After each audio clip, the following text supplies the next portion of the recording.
Assalamualaikum warahmatullahi wabarakatuh. Berjumpa kembali di channel Bewara Teknologi.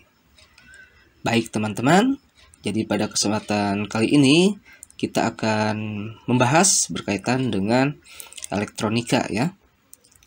Lebih tepatnya kita akan membahas pada sesi ini adalah komponen elektronika.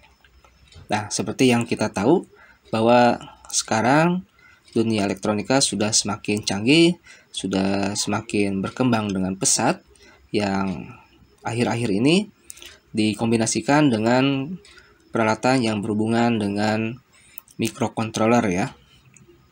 Nah, alangkah baiknya kita mengetahui dulu komponen-komponen yang bisa digunakan untuk rangkaian elektronika ya.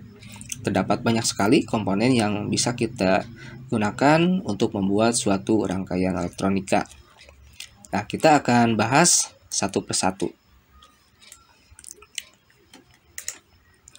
Sebelum kita membahas komponen yang dimaksud, alangkah baiknya kita mengetahui dulu komponen dari jenis komponen elektronika ya. Yang pertama ada komponen pasif. Komponen pasif adalah komponen elektronika yang dalam pengoperasiannya tidak memerlukan sumber tegangan atau sumber arus tersendiri. Artinya dia bisa beroperasi dengan sendirinya tanpa menggunakan tegangan atau arus. Nah, komponen pasif ini menggunakan bahan konduktor atau penghantar, sedang komponen aktif menggunakan bahan semi konduktor. Nah, bedanya dari bahannya ya. Kalau dari komponen pasif ini dia bahannya konduktor, sedangkan yang dari komponen aktif nanti dia bahannya semikonduktor. Nah, kemudian contoh dari komponen pasif ini diantaranya yang pertama ada resistor, kemudian ada kapasitor, ada dioda, ada transformator, dan ada relay, dan lain sebagainya. Ini beberapa yang disebutkan ya. Nah, selanjutnya kalau tadi ada komponen pasif, sekarang ada komponen aktif. Komponen aktif adalah komponen elektronika yang dalam pengoperasiannya memerlukan sumber arus atau sumber tegangan tersendiri. Nah, berarti ini kebalikan dari komponen pasif ya. Kalau komponen aktif dia harus ada sumber tegangan supaya dia bisa beroperasi atau bekerja. Contohnya di sini ada transistor, kemudian tiristor atau SCR, dan transducer dan lain sebagainya ya. Masih ada komponen lain yang termasuk ke dalam komponen aktif ini. Nah, yang pertama tadi di dalam komponen pasif disinggung yang bernama komponen resistor ya. Jadi sekarang kita akan bahas komponen yang pertama, yaitu komponen yang bernama resistor. Apa itu resistor? Resistor adalah suatu komponen elektronika yang fungsinya untuk menghambat arus listrik. Nah, ini menghambat ya. Menghambat berarti kalau menghambat masih bisa ya. Arus listrik itu masih bisa nanti tersalurkan. Tentunya nanti arus listriknya itu dia akan sedikit berkurang ya, atau banyak berkurang, tapi tidak menghilangkan sama sekali. Dia hanya menghambat saja. Kemudian jenis resistor ada yang linear dan ada yang non-linear. Yang linear yaitu resistor yang hitungannya menggunakan hukum ya. Ada hukum Ohm, dibacanya nanti dia termasuk ke dalam resistor tetap dan resistor tidak tetap. Sementara untuk resistor non-linear adalah resistor yang nilai hambatannya tidak linear karena dipengaruhi oleh faktor lingkungan. Contohnya ada termistor ya, seperti PTC atau NTC, dan ada LDR. Nah, artinya kalau resistor non-linear ini dia sifatnya tidak tetap.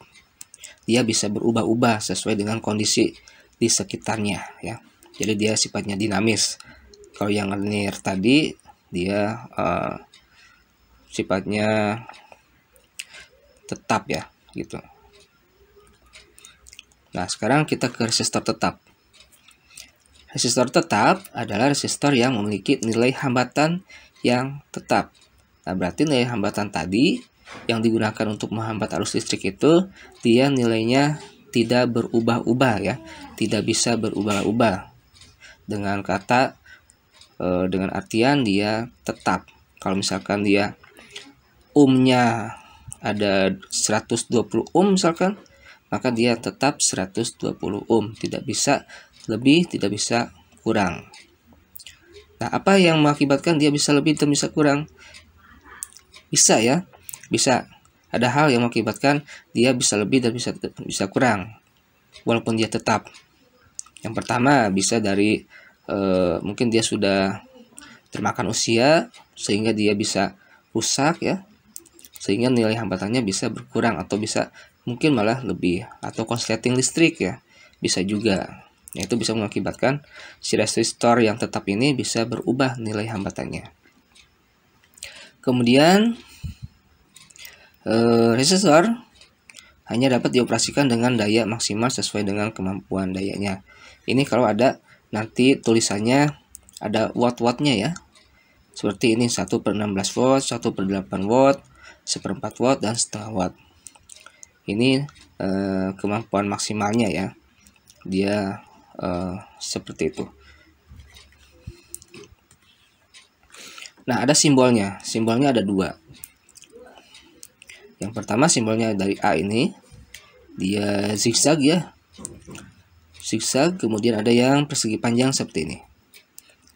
Kalau teman-teman nanti mendapati ada simbol seperti ini di rangkaian elektronika, berarti ini adalah menandakan bahwa komponen yang digunakan adalah resistor ya.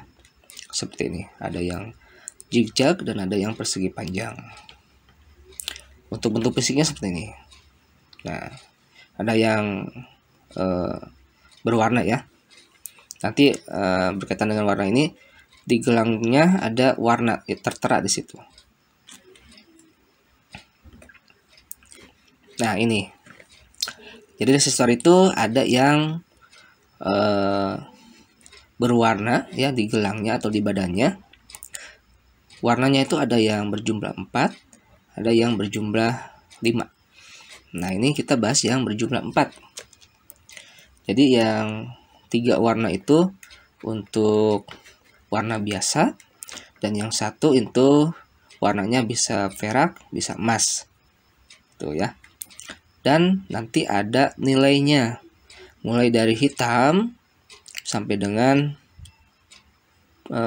abu-abu ya. Sampai dengan abu-abu. Itu yang gelangnya biasa yang ini. Kalau yang satu lagi, yang terakhir, dia ada emas dan ada perak.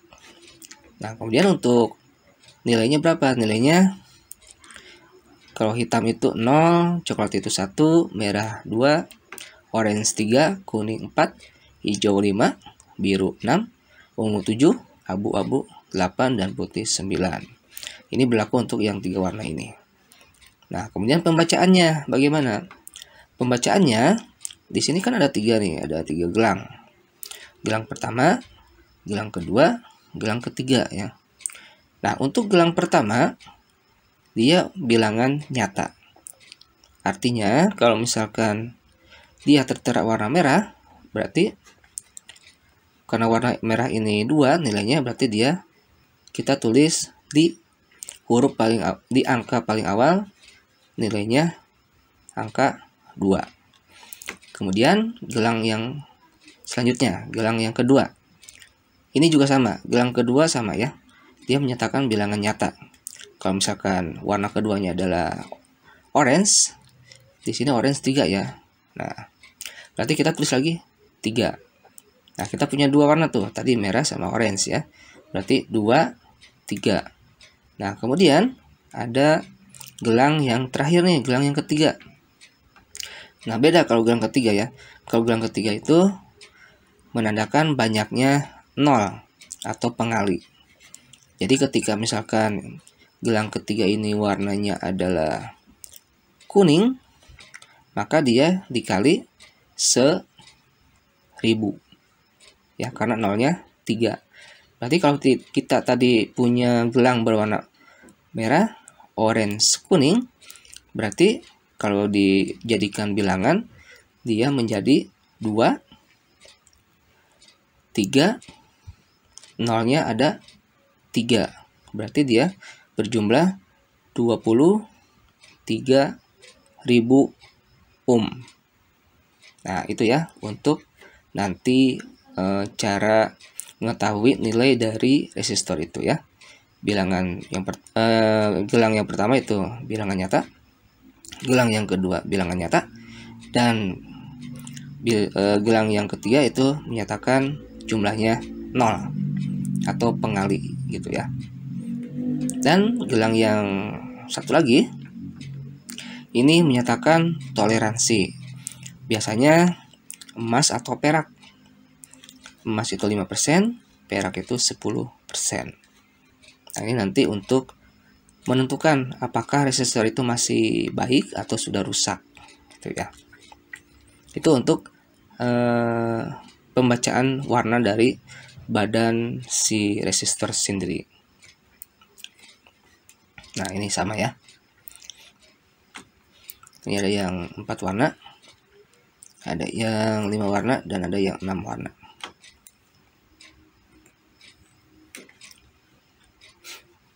Nah, ini sama tuh. Gelang ke-1 dan kedua menyatakan angka dari resistor tersebut. Gelang ketiga menyatakan faktor pengali atau banyaknya 0. Gelang keempat menyatakan toleransi. Nah, sekarang contoh kasus nih. Penghitungan dari resistor. Terdapat resistor warna merah, hitam, kuning, perak. Maka nilainya adalah merah berapa? 2 ya. Kemudian hitam adalah 0. 0 ya. Kemudian kuning berapa? Nolnya ada 4. Kemudian perak berapa? 10%. Berarti nilai dari resistor tersebut adalah 20 dikali 10.000 ya. Maka hasilnya adalah 200.000 ohm. Satuannya adalah ohm. Maka kalau kita jadikan kilo ohm, berarti tinggal dibagi 1000 ya, menjadi 200 kilo ohm dengan toleransi sebesar 10%. Nah, kemudian